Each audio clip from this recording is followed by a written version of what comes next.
Hi, my name is Rob Seward, and I have a background in art and computer science. And my project is based on ESP research from Princeton University. I was fascinated with this research, but even though I read everything I could possibly read about it, I still didn't really believe it. So I felt like I had to create a project for myself. So if I see it, I'll believe it. And the research I'm interested in is called micropsychokinesis. Psychokinesis is a synonym for telekinesis, which is moving objects with your mind, like bending spoons or levitating. And there's no credible evidence that I'm aware of for bending spoons or levitating. There is a lot of research done in micropsychokinesis. And micropsychokinesis is looking for very small changes in complex chaotic systems. An example of a complex chaotic system is like rolling die. And that brings me to the dice studies. Starting in 1932 at Duke University, there were a series of experiments where they would have a subject roll a die, and they would want to get a certain number to come up, say a 6. And if that 6 came up more than would be probable by chance, that would be considered evidence of psychokinesis. And these experiments went on, and over about 100, there were about 148 studies. Some of them showed results, some of them didn't. But in the 80s, there was an analysis which took all the data for all of these dice studies, which consists of a total of 2 million dice rolls, and there was a 1.2% effect. So, and it's 1.2% over 2 million dice rolls is almost impossible to have happen by chance. And in the 60s, these dice studies were replaced with random number generators. Random number generator is a electronic device. The ones in these studies uses an electronic noise source that converts this electronic noise into zeros and ones, which is basically equivalent to flipping a coin. And they would have subjects who would try to change the output of make more ones come out than zeros, for example. And the majority of these studies were conducted at the Princeton University Pear Lab, which stands for Princeton Engineering Anomalies Research. And the results here were similar. There were 800 studies, and they had there was a similar effect, around 1%. And the current project, what this project has evolved to at Princeton, is called the Global Consciousness Project. And it consists of about 100 random number generators all around the world. And these are all connected with the internet, and they're all sending data back to a central server at Princeton. And when an event that unifies the global consciousness, like Princess Diana's funeral or September 11th happens, they look for abnormalities in the behavior of these random number generators. So, and they find them. This is a map of, or a graph of the data surrounding September 11th. And with the black line, there is roughly equivalent to an equal ratio of zeros and ones coming out of these random number generators. And once September 11th, once those events occurred, see there's a very abnormal behavior. And this is a map of the odds against chance of that behavior happening. And you see the data that came in around September 11th is around 1,400 to 1. So what my project is called the Consciousness Field Resonator. What it basically is a random number generator and equipment to analyze the output.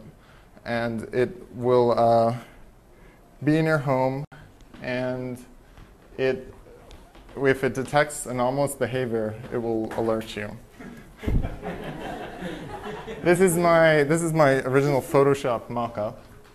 And then I used it to create some user studies. This is sort of someone's home, a very, very minimal home, but I'm not that. I'm not very good at 3D. But I thought there were several possibilities of how the user would interact with this device. First off is it could go off for no reason whatsoever, just by chance. So it lights up and alerts the user. Another probability is that there could be some sort of global events that could trigger the event, that could trigger the device. And you would consider this as evidence for this global consciousness. And since it's not connected to these random number generators all around the world, it's just one random number generator in your home. It can also be affected by local events. So if there's some like highly emotional events in your home, it could go off. And the examples I'm using are negative, but theoretically it could also occur with with positive events. So this is my first prototype. I built a small random number generator and designed it to interface it with the computer. And then with the in software, I designed, I prototyped the analysis. But I didn't want this project to be something that lived in your computer. I didn't want you to have a computer on your wall telling you about these events. I wanted, because a computer is something that you use for your email, you use for word processing, you have all these other associations with it. If there was just a device that was sort of a single-purpose computer, I think it would be more effective as an object. So if I could get the overhead camera.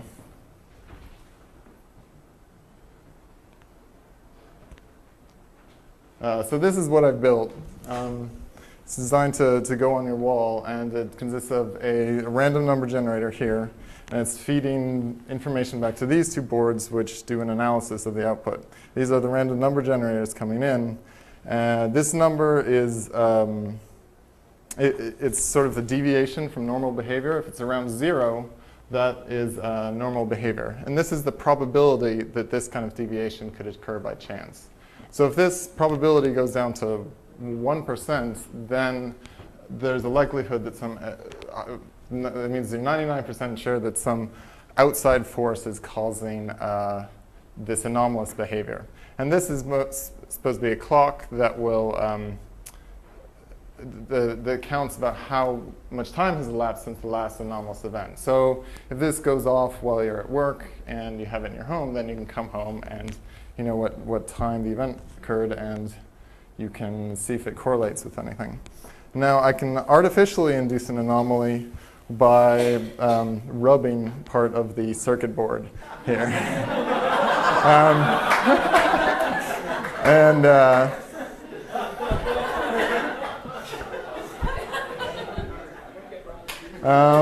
So it has to go up to about, there we go. So.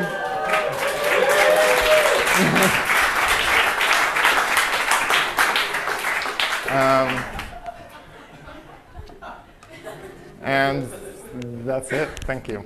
Oops, I unplugged it. Sorry. Questions?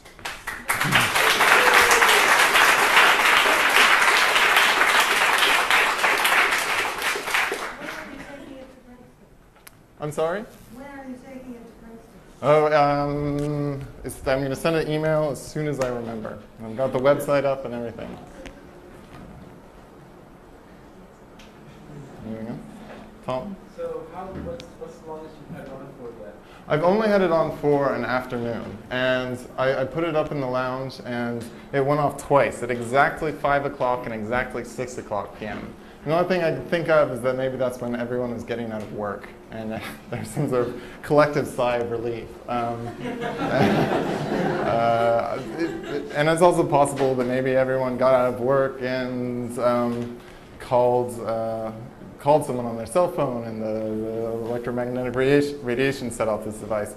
This is a very unscientific thing. It's something you have in your home, and you develop a personal relationship to. You develop all these sort of superstitions around it. And that's sort of what I like about it, is you get this sort of gut response, this gut feeling about these forces based on your experience with it.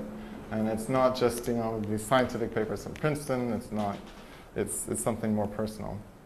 I don't understand how the sensors are connected to the detector of the random number generator.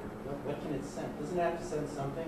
Like you're rubbing it, but Oh, else? well, the random number generator is based on an electronic noise source, which is considered a complex chaotic system. There's a diode in there that's normally allows electricity to only pass through in one direction, and I'm trying to force electricity through it in the other direction, and it's imperfect, so there's a little bit of leakage, and I measure that and use it as a source of randomness. And so the randomness is being governed by interactions not only on the atomic level, but probably the quantum level below. So it's supposed to be sensitive to anything that can...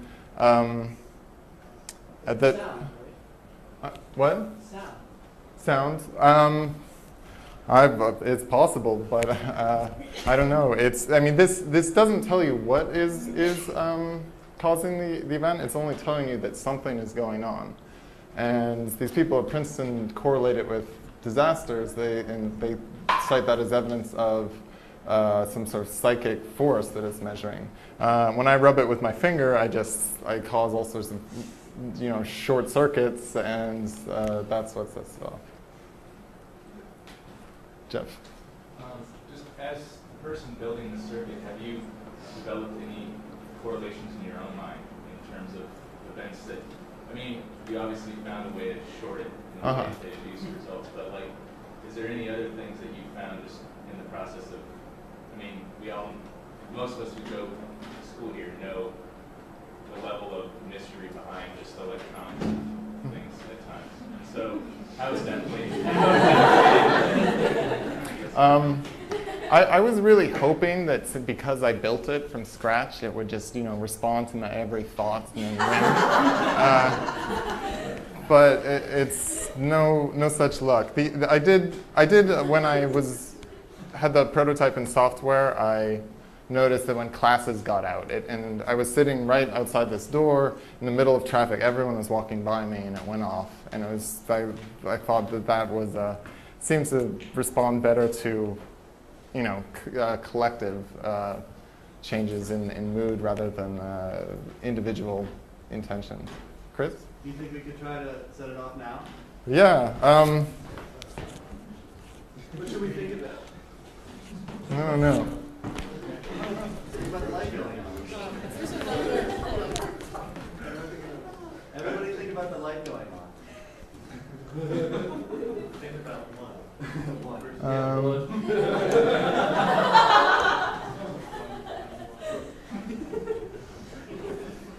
Is that on? Is this device a sensor or a predictor? I'm sorry?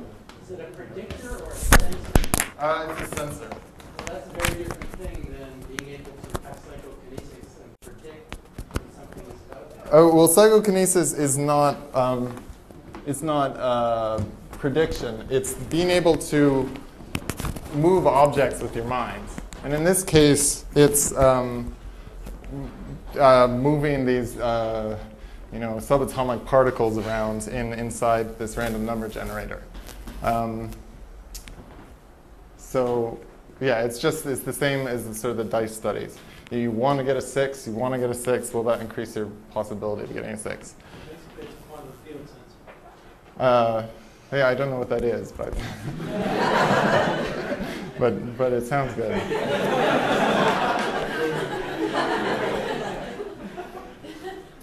Why does it appear that it's counting down right now? Well, there's a buffer that's filling. It takes about 2 minutes of information. So okay. So now it's reading. Now it's reading legitimate data. So everyone try to make it go up. You want to get 2.5 is what you want. Higher.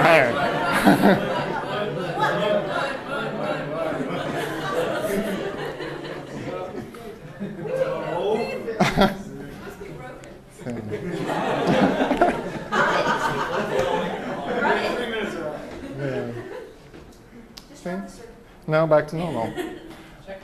Take one. I'm just curious, like, you kind of were speaking to this before, but is this kind of the response you want out of this, like something on a coffee table or something that's kind of gets other people like questioning this? Is that the ideal Yeah, I feel like getting the concept across takes so much energy. It's hard to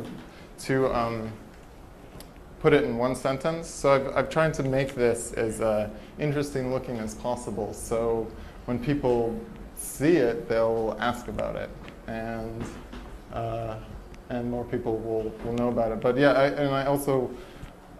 I want skeptics to own it and skeptics to use it, because I think even if this goes off and it correlates with everything, with all sorts of events, but you still just rationally don't believe it, you will just have this sort of primitively, this other part of your brain that's superstitious, no matter how rational you are, will definitely believe in it. And when it goes off, you'll be scared or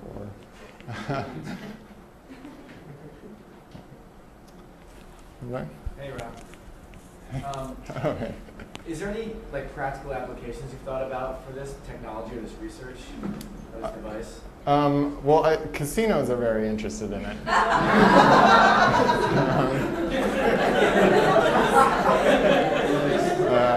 I borrow it?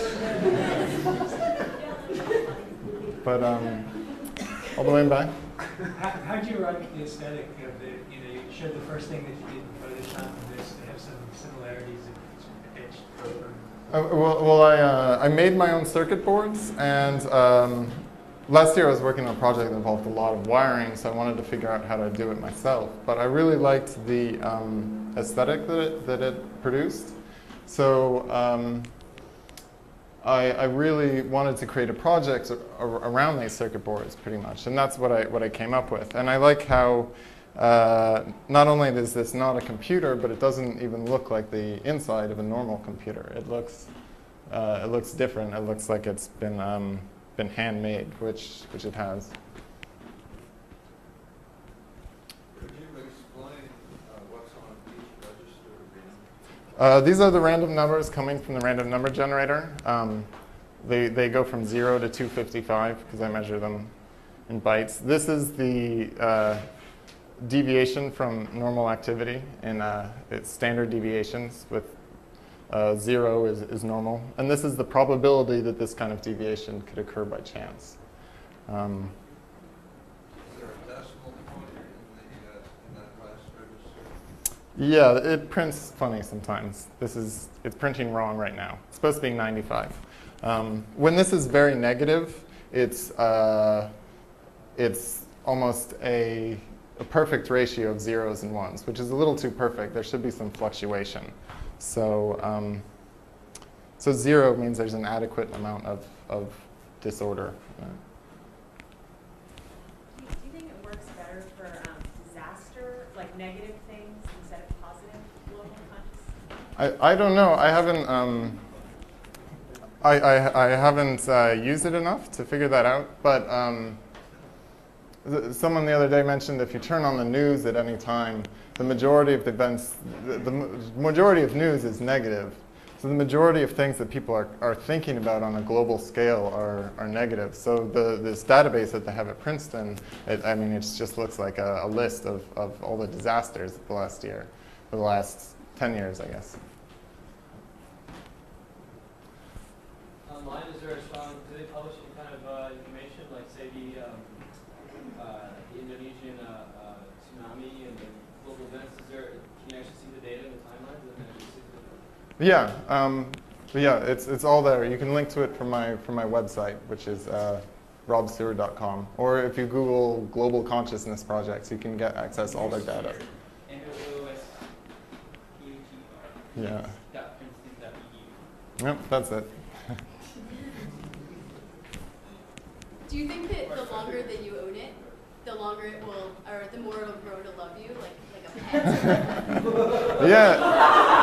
Will it sort of start to predict your own personal feelings towards things and personal tragedies? Yeah, no, I hope so. I hope, if it only goes off once every 10 years, when it goes off, that's going to be really important. If it goes off every day, then yeah, I think you'll develop, a stronger and stronger relationship with it the longer you own it. All right. Thank you.